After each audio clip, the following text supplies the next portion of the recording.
شروع اللہ کے نام سے جو بڑا مہربان نہایت رحم والا ہے۔ احمق لوگ کہیں گے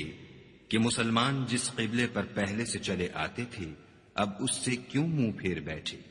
تم کہہ دو کہ مشرق اور مغرب سب خدا ہی کا ہے، وہ جس کو چاہتا ہے سیدھے رستے پر چلاتا ہے، اور اسی طرح ہم نے تم کو امت معتدل بنایا ہے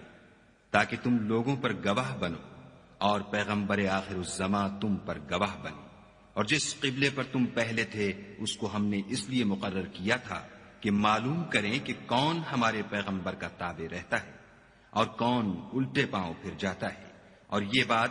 یعنی تحویل قبلہ لوگوں کو گراں معلوم ہوئی، مگر جن کو خدا نے ہدایت بخشی وہ اسے گراں نہیں سمجھتے، اور خدا ایسا نہیں کہ تمہارے ایمان کو یوں ہی کھو دے۔ خدا تو لوگوں پر بڑا مہربان اور صاحب رحمت ہے۔ اے محمد صلی اللہ علیہ وآلہ وسلم، ہم تمہارا آسمان کی طرف منہ پھیر پھیر کر دیکھنا دیکھ رہے ہیں، سو ہم تم کو اسی قبلے کی طرف جس کو تم پسند کرتے ہو منہ کرنے کا حکم دیں گے، تو اپنا منہ مسجد حرام یعنی خانہ کعبہ کی طرف پھیر لو، اور تم لوگ جہاں ہوا کرو نماز پڑھنے کے وقت اسی مسجد کی طرف منہ کر لیا کرو۔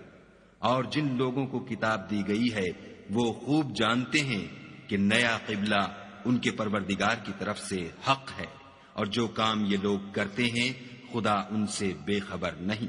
اور اگر تم ان اہل کتاب کے پاس تمام نشانیاں بھی لے کر آؤ